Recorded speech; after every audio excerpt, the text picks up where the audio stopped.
Olá, meus irmãos, a paz do Senhor Jesus. Que alegria, mais uma oportunidade, mais uma aula da Escola Bíblica Dominical online da Igreja Evangélica Canaã. E antes de nós darmos início aos nossos trabalhos, aos nossos estudos, eu quero deixar aqui um abraço apertado para o nosso pastor, meu pastor, pastor Rogério Pardini, e também ao pastor Anderson Moraes, estendendo esse abraço a todo o ministério da Igreja Evangélica Canaã e também um abraço a você que está conosco nesse momento. Que Deus venha nos abençoar, que o Espírito Santo encontre liberdade em nós para ministrar aos nossos corações nesta lição de hoje.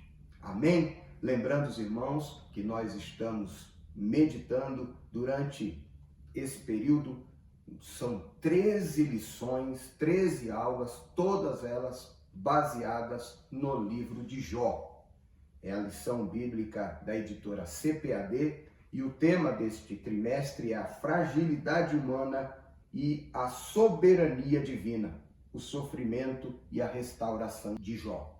Hoje nós estaremos iniciando aqui a lição de número 5, o lamento de Jó.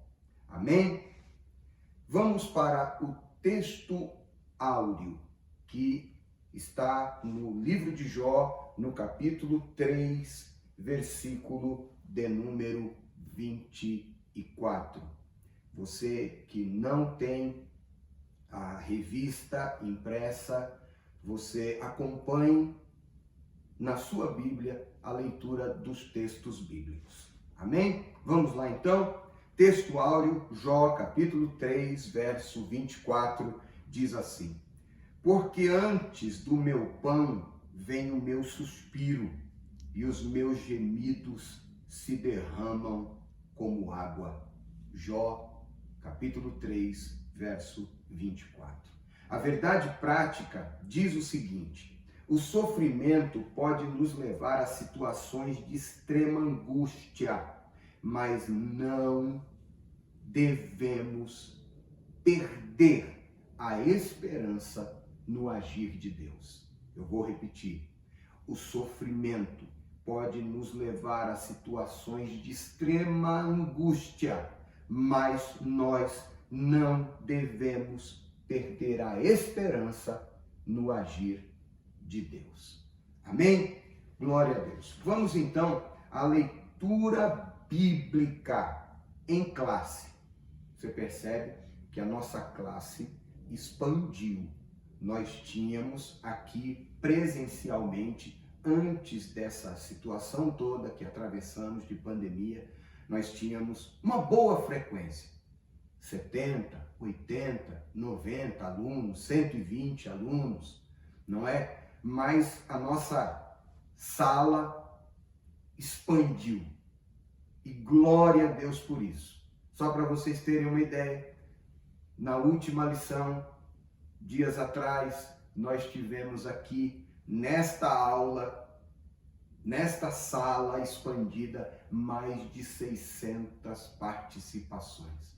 Mais de 600 irmãos meditando juntos na palavra de Deus. Que bênção, que bênção. Glória a Deus. Então vamos à leitura bíblica em classe.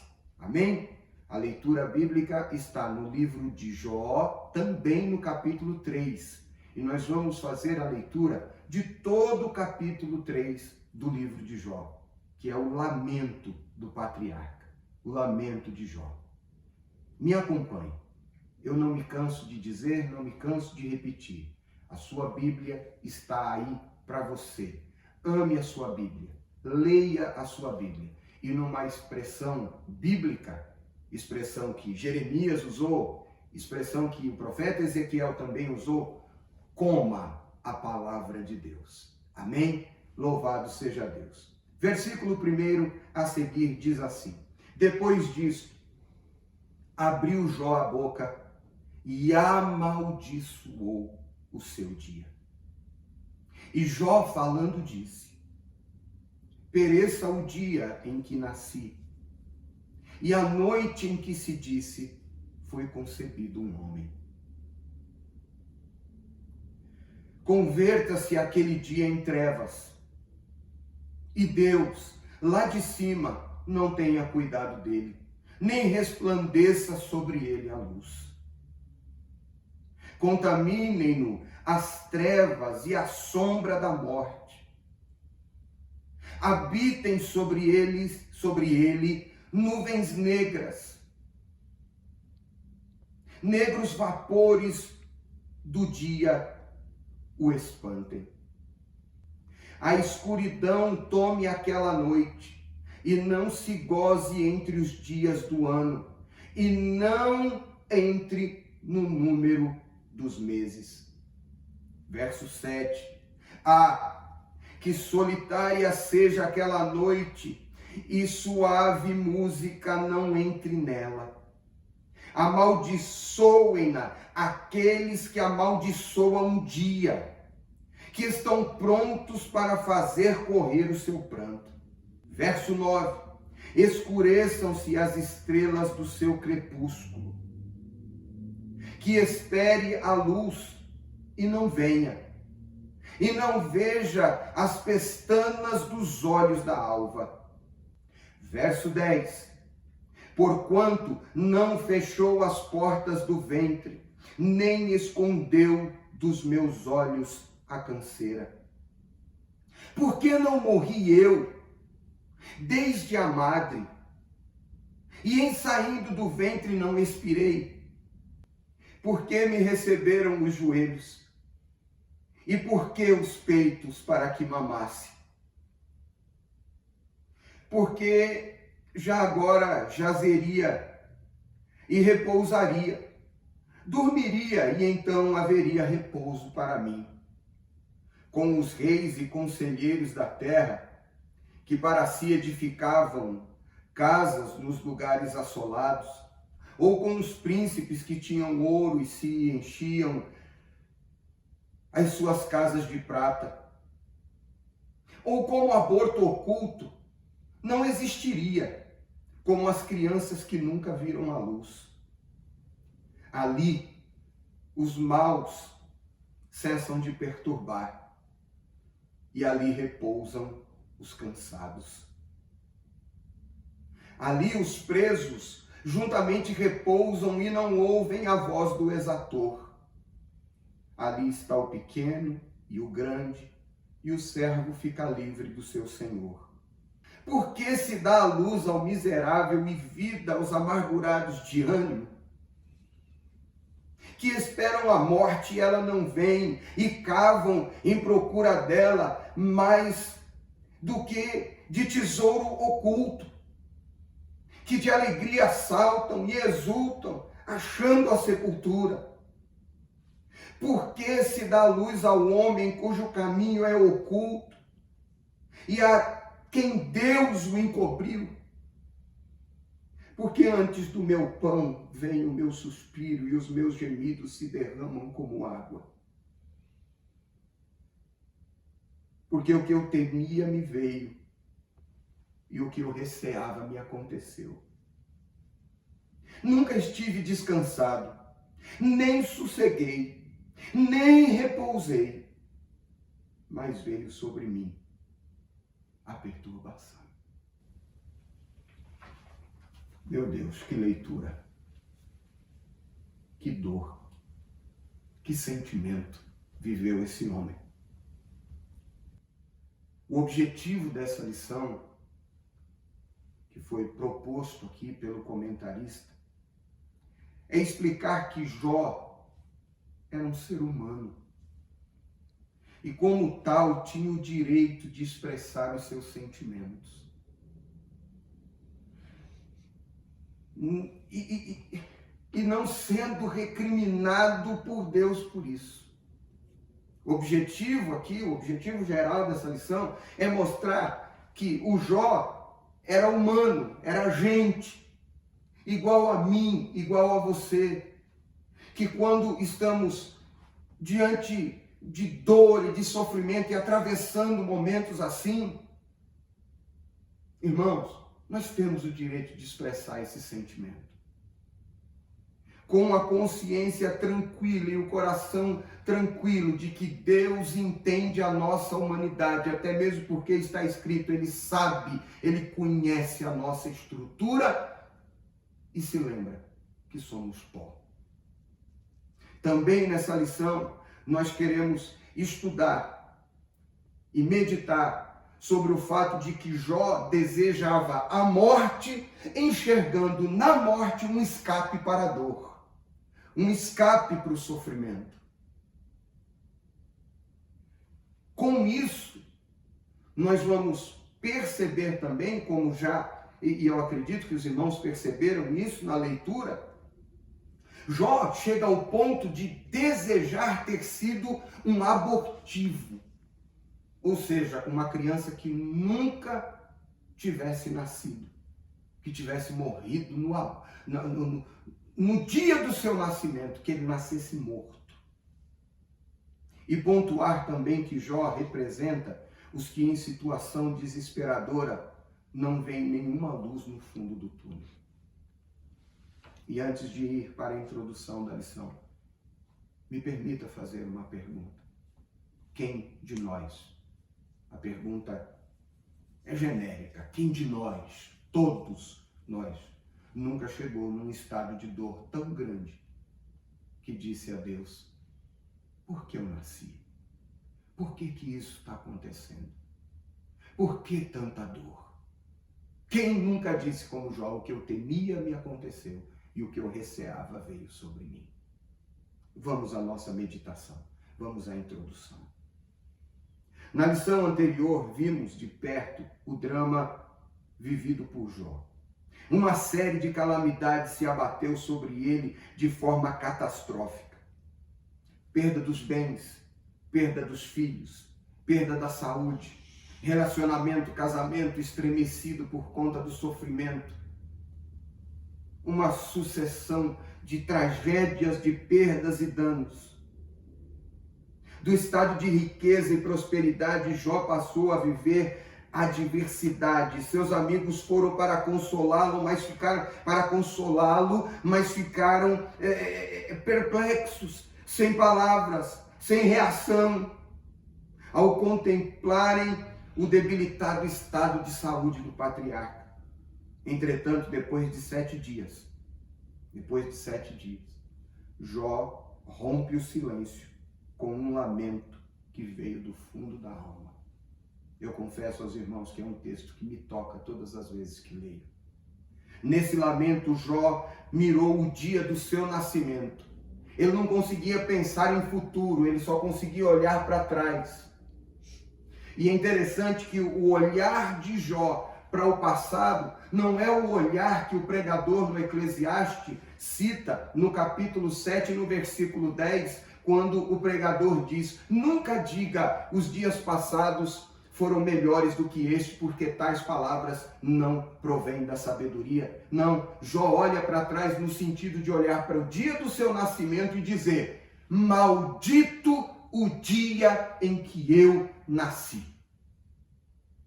Eu não queria nem ter nascido, eu não queria nem ter existido. Nesta lição, veremos a reação humana diante do sofrimento. Perceberemos que não há qualquer indício de que Satanás tivesse alcançado êxito ao tentar Jó.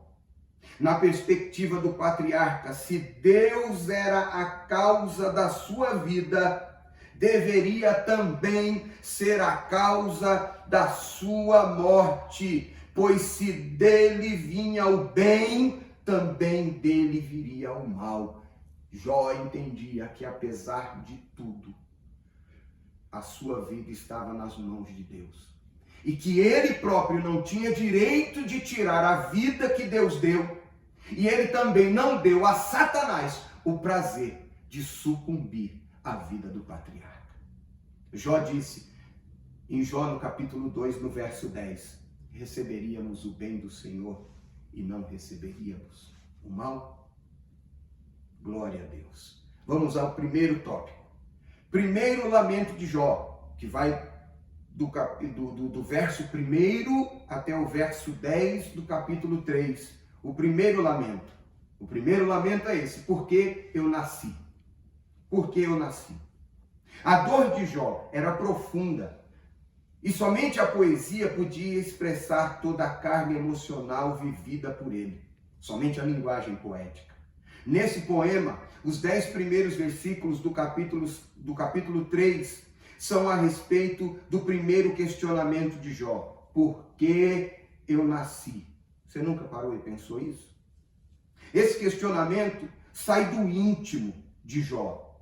Assim como ocorre com a alma do salmista. No Salmo 130, no verso 1, vamos ler Salmo 130, verso 1, que diz assim: das profundezas a ti clamo, ó Senhor. Verso 2, escuta a minha voz. É um clamor que vem do profundo da alma.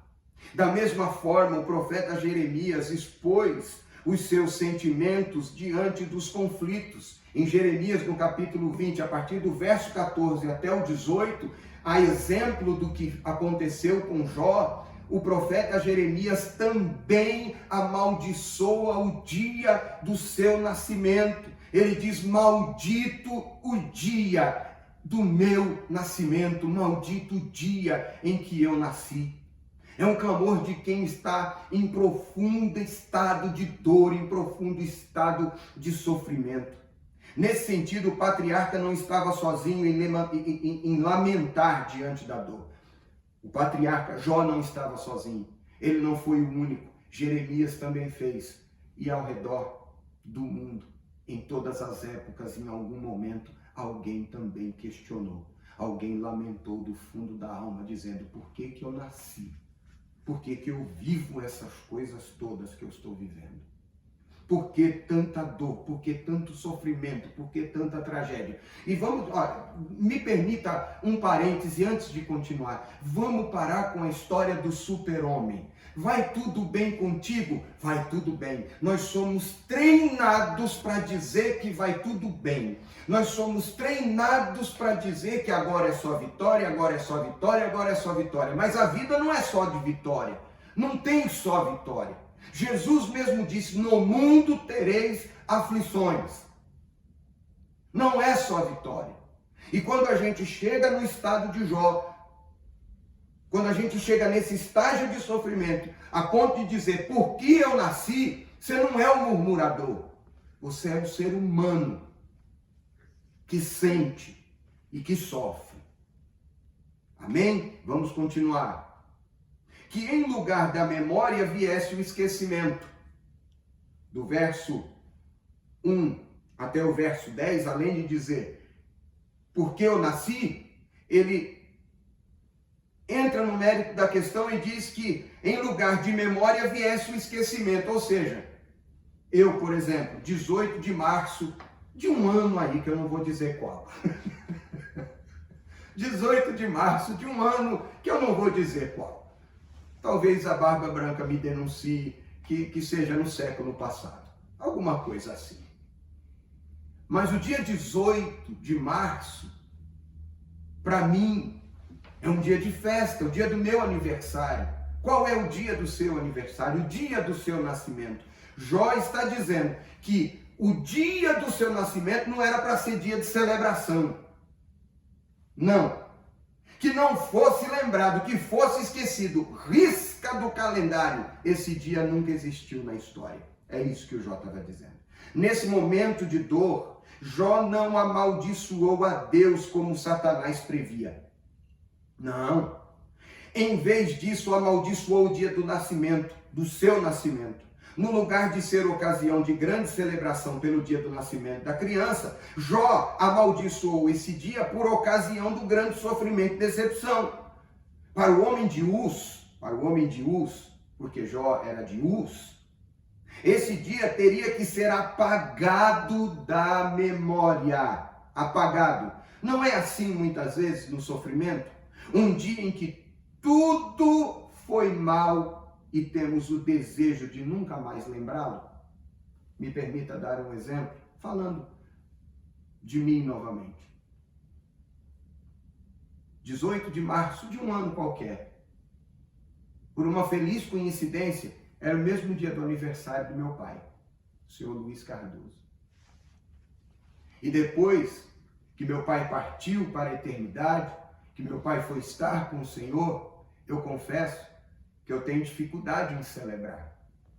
E quando tudo ainda estava muito recente, a irmã Simone um dia chega para mim e diz: se alegra, é o dia do seu aniversário. Eu disse: eu queria esquecer, porque toda vez que eu lembro do dia do meu nascimento, eu lembro do dia do aniversário do meu pai, e ele não está mais comigo. Eu lembro que ele morreu. Quantos de nós, em algum momento da vida, não queria que fosse riscado da agenda uma data comemorativa? Quanta gente não tem mais alegria de celebrar, de comemorar o dia do seu aniversário, uma data festiva? Quem não tem mais prazer no final de ano, Natal, Ano Novo, as festas de fim de ano?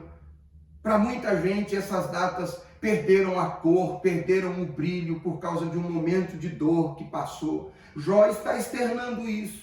Ele queria esquecer essas coisas todas. E também aqui, ele não é o único. Se nós lermos Salmo 55, versos 6 e 7, por causa da dor, da traição de Absalão, seu filho, e por estar fugindo, Davi escreve o Salmo 55 e diz: quem me dera tivesse asas como a pomba, eu voaria para o deserto, e lá eu faria a minha cama, e lá eu dormiria, e lá eu ficaria, para não ter mais que lidar com nada dessas situações.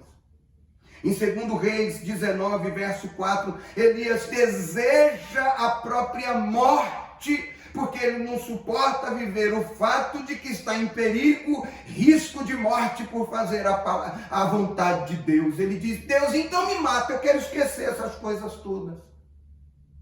Quem nunca passou por isso? Vamos continuar. Terceiro subtópico.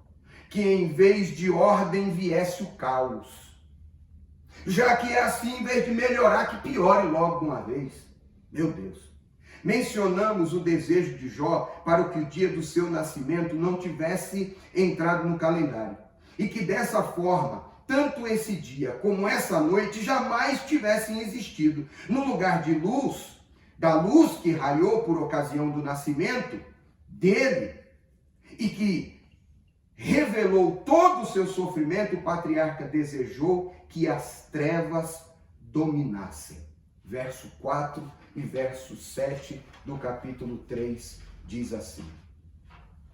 Verso 4 a 7. Converta-se aquele dia em trevas, e Deus lá de cima não tenha cuidado dele, nem resplandeça sobre ele luz, contaminem-no as trevas, e a sombra da morte, habitem sobre ele nuvens, negros vapores do dia o espantem, a escuridão tome aquela noite e não se goze entre os dias do ano. Não quero festa, não tem motivo para festa, e não entre o número dos meses.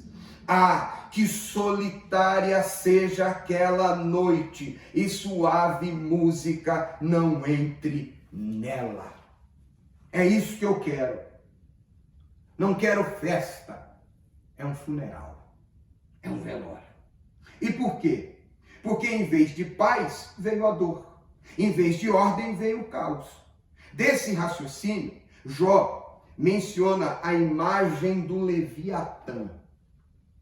Se você ler o capítulo 41 do livro de Jó, o patriarca faz a descrição de uma criatura terrível, assustadora, assombrosa.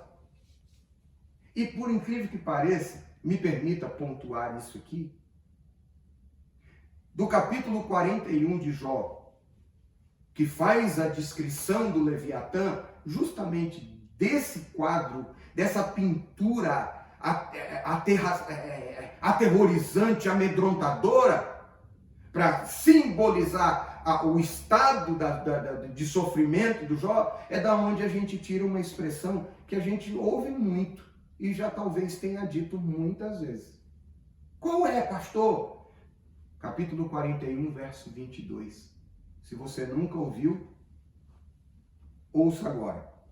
Perante ele até a tristeza salta de alegria. Quem nunca ouviu esse texto?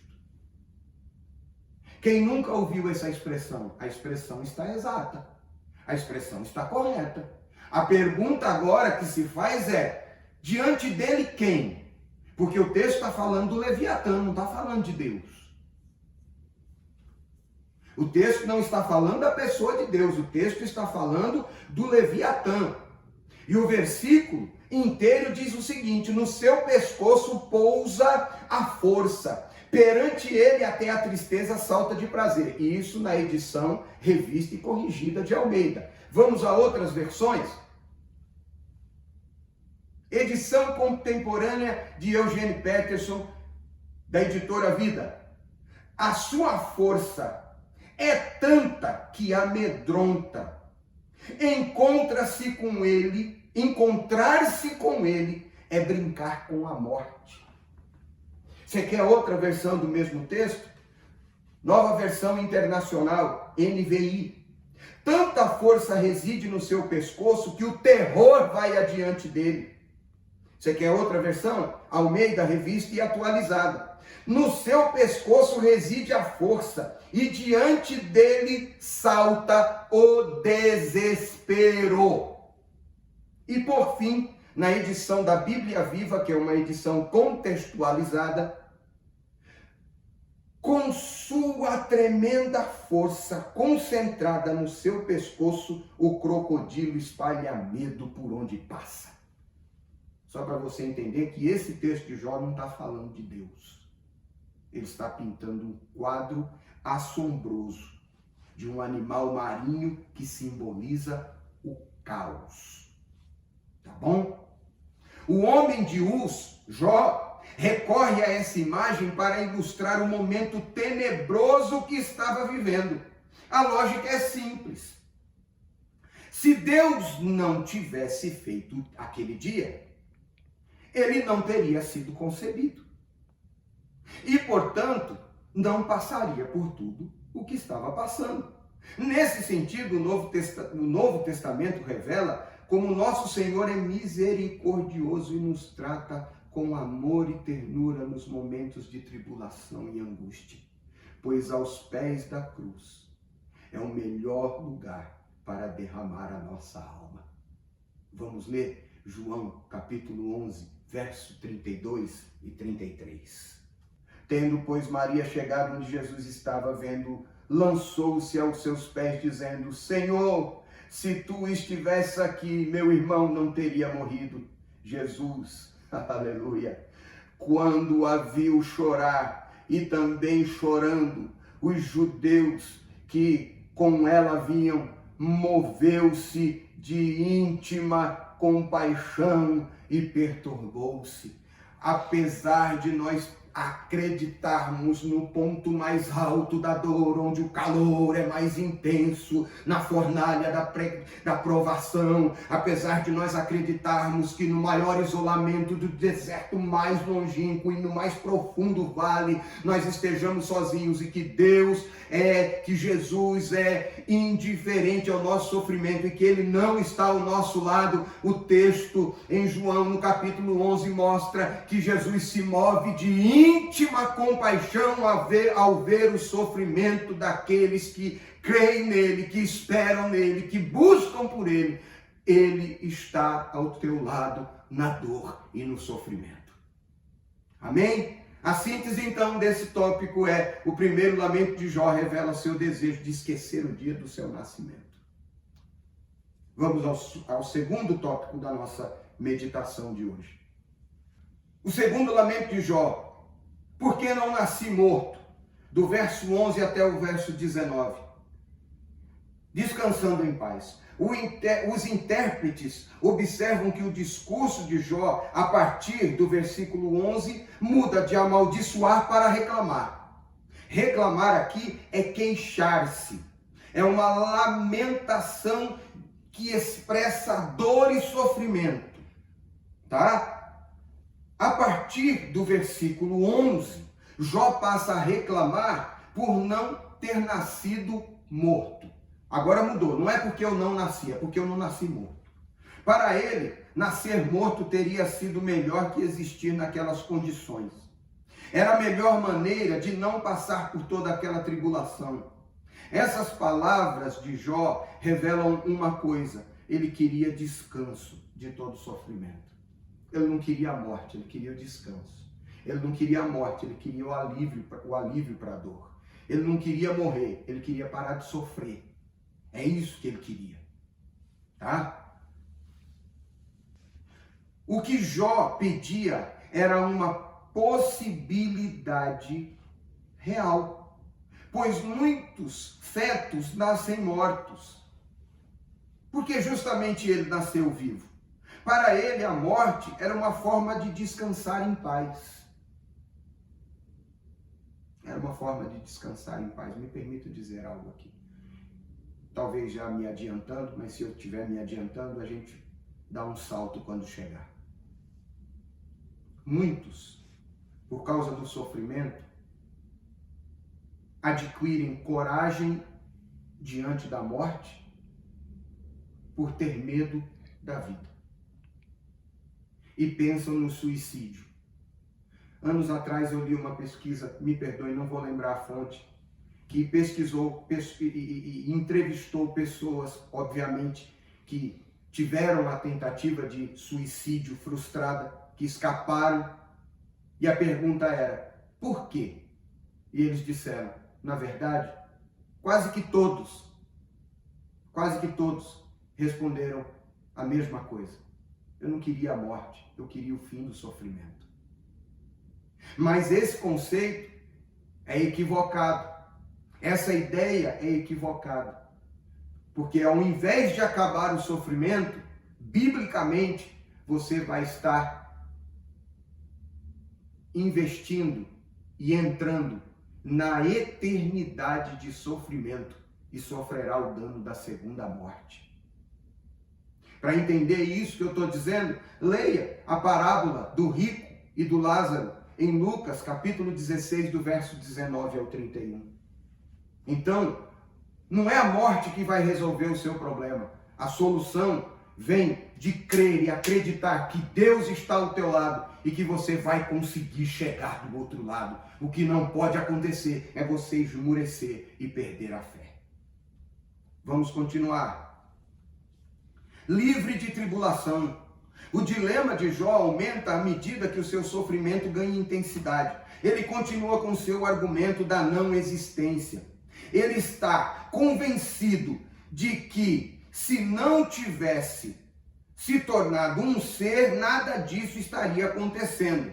Ele desejava ter sido como um natimorto, um feto que nunca viu a luz. A palavra hebraica nepel, usada no versículo 16 como nanimorto, possui o sentido de um aborto espontâneo e é traduzido dessa forma em Eclesiastes, no capítulo 6, no verso 3, e também no Salmo 58, no verso 8. Aqui, em nenhum momento Jó faz apologia ao aborto. Ele não está dizendo que a mãe dele deveria tê-lo abortado, e nem os outros textos também dizem que a mãe deve abortar o filho. O que ele está dizendo é que ele queria ter nascido morto, ou que a mãe tivesse sofrido um aborto espontâneo, o que é perfeitamente plausível, o que é, infelizmente, em alguns casos, natural. Acontece por uma série de circunstâncias, de situações, questões de saúde, enfim. Essas coisas estão aí, acontecem. Em nenhum momento a Bíblia faz apologia, muito menos o livro de Jó faz apologia ao aborto. Amém? Glória a Deus. No lugar de ter sido abortado, ele nasceu e foi lançado no mundo da tribulação. Alguém um dia disse que os bebês choram quando nascem, porque eles estão saindo da segurança do ventre materno para essa loucura que é a vida na terra. O raciocínio é claro. Para os que morreram, todas as angústias cessaram e as tribulações da vida presente com ela. Terceiro, uma realidade para o cristão. O Novo Testamento nos ensina que enquanto estivermos neste mundo, estaremos sujeitos à dor, ao luto e ao sofrimento. Mas ao mesmo tempo, temos uma promessa consoladora de Jesus. Vamos a Filipenses capítulo 4, verso 11 e 12. Não digo isto como por necessidade, porque já aprendi a contentar-me com o que tenho. Sei estar abatido e sei também ter em abundância. Em toda maneira e em todas as coisas estou instruído tanto a ter fartura como a ter fome, tanto a ter abundância como a padecer necessidade. Vou fechar com o verso 13 dizendo: posso todas as coisas naquele que me fortalece. Glória a Deus, glória a Jesus. A síntese do segundo tópico, chegamos ao final, então o segundo lamento de Jó revela o desejo de ter sido abortado, de ter morrido no nascimento, de ter nascido morto. Esse foi o desejo do Jó. Terceiro tópico, o terceiro lamento de Jó: por que eu continuo vivo? Do verso 20 até o verso 26. Vale a pena viver? É a pergunta aqui da lição. Eu pergunto a você: vale a pena viver? Vale a pena?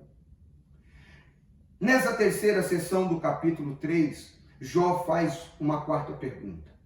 Por que se dá luz ao miserável? Por que se dá luz ao miserável e vida aos amargurados de ânimo? Por que nasceu aquela pessoa que só sofre? Por que nasceu aquela pessoa que só sofre?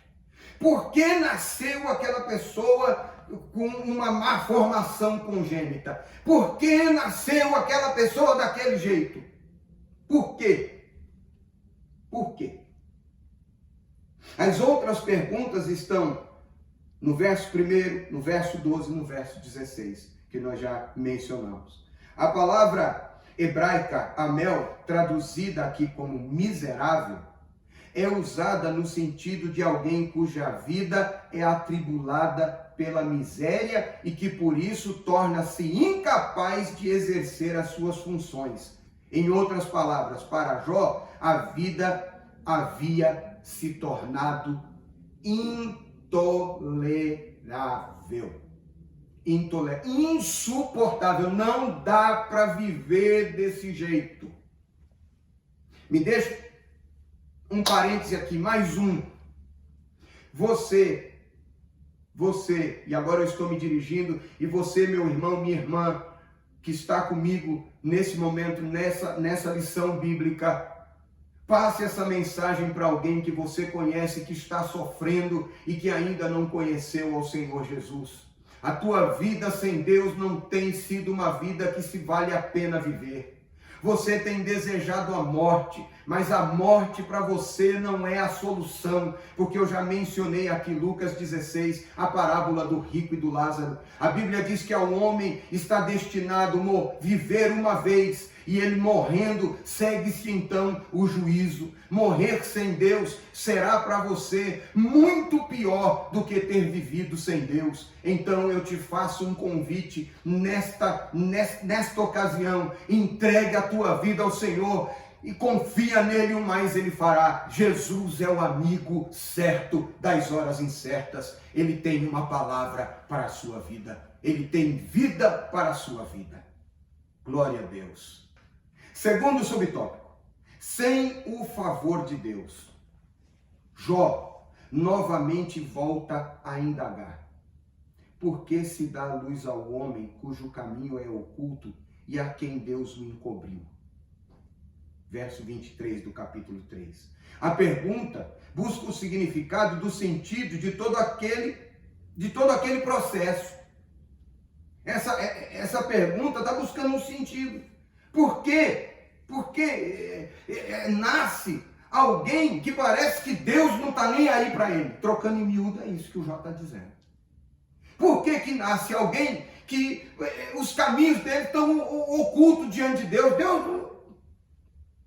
Por quê? Ela busca compreender o porquê de Deus permitir o sofrimento. Aqui há um paralelo com Provérbios 4, verso 18. Vamos a Provérbios 4, verso 18. Provérbios 4, verso 18. Mas a vereda do justo é como a luz da aurora, que vai brilhando mais e mais até ser dia perfeito. O Jó acredita que tem gente que nasce e que essa luz não brilha. Que esse caminho, que essa vereda do justo está encoberta por Deus e para Deus. Que o Jó está dizendo, não faz sentido. Na literatura sapiensal, a palavra hebraica traduzida por caminho é derek, e se refere ao caminho da sabedoria de Deus, que conduz à vida. Para o patriarca, esse fato havia se tornado um paradoxo, pois ele não sabia por que Deus o escolheu para ele, não sabia porque Deus escolheu para ele o caminho do sofrimento. Ou seja, ao invés do meu caminho brilhar, até ser dia perfeito, ele escurece, então por que não apaga logo? Por que não acaba logo? Parece que Deus tá me pregando uma peça. Esse é o questionamento. Vamos continuar. Um caminho de sabedoria e maturidade. Muitas vezes sentimos-nos iguais a Jó. Desorientados, passando por uma via dolorosa de sofrimento. E como ele, não imaginamos nem compreendemos que Deus está agindo. É preciso, porém, olhar para o alto, onde Cristo vive. Nele podemos manter o equilíbrio e a confiança durante a tormenta e assim trilhar um caminho de sabedoria e maturidade no sofrimento. Vamos ler o que está em Colossenses, capítulo 3, verso de 1 a 4. Portanto, se já ressuscitaste com Cristo, buscais as coisas que são de cima, onde Cristo está assentado à destra de Deus. Pensai nas coisas que são de cima e não nas que são da terra, porque já estáis mortos e a vossa vida está escondida com Cristo em Deus. Quando Cristo, que é a nossa vida, se manifestar, então também vós vos manifestareis com Ele em glória. Me permita pontuar mais uma vez. Muitos dos sofrimentos, muitas das angústias que vivemos, é porque o nosso olhar é muito horizontal. Nós estamos muito apegados com as coisas de baixo. É óbvio que tem coisas aqui que são impossíveis de não pensar. Família, filhos, casamento, enfim, saúde. Mas nós devemos pensar nas coisas que são do alto. Nós devemos pensar mais em Deus, entendendo que aqui nós somos peregrinos, forasteiros em terra estranha. A nossa última morada não é aqui. Amém? Vamos continuar. A síntese desse terceiro tópico, então, é o terceiro lamento de Jó revela a desistência da vida por causa do sofrimento. Desistir da vida por causa do sofrimento. Nesta lição, vimos o dilema de Jó. Desconhecendo a razão das adversidades que se abateram sobre ele, o patriarca não negou a Deus, nem amaldiçoou a Deus. Todavia, ele expôs toda a sua humanidade, de forma que o leitor que apenas contempla sem, contudo, participar do seu drama, tem dificuldade de entender o lamento. Isso é muito comum de acontecer. Só sabe a extensão da dor e a profundidade dela quem está sofrendo. E aí as pessoas de fora, no alto da sua espiritualidade, dizem: ih, não é crente não, tá tão fraquinho, ih, murmurador, ih... Nós estamos estudando nessa revista sobre o livro de Jó. Amigo de Jó está cheio por aí, irmão. E da teologia de Satanás também. Olha lá. O lamento de Jó. O lamento de Jó é o lamento de um homem ferido, de um corpo ferido e de uma alma ferida, que mesmo amando a Deus, se derrama em angústia pelo simples fato de ser gente. E aí a gente fica com aquela história que crente não pode sofrer, que crente não sofre, que crente não padece, que crente não passa por nada disso. E aí a gente acaba criando um abismo, um buraco profundo, e a gente vai se enfiando nele. Faz isso não, irmão. Se lança aos pés do Senhor. Busca a Deus. Entrega o teu caminho ao Senhor. Confia nele. E o mais ele fará. Amém? Glória a Deus. Graças a Deus por esta oportunidade. Graças a Deus por mais esta escola bíblica dominical da Igreja Evangélica Canaã. Eu quero agradecer a Deus pela sua companhia. Quero agradecer a Deus por ter você aqui conosco e que o Espírito Santo fale mais e melhor ao teu coração. Que Deus em Cristo te abençoe, te guarde, que o Senhor faça resplandecer o seu rosto sobre ti e tenha misericórdia de ti. Que o Senhor sobre ti levante o seu rosto e te dê a paz. A paz de Deus que excede todo entendimento, guarde seu coração e seus sentimentos em Cristo Jesus. Amém? Deus abençoe. Beijo no coração. Até a próxima aula.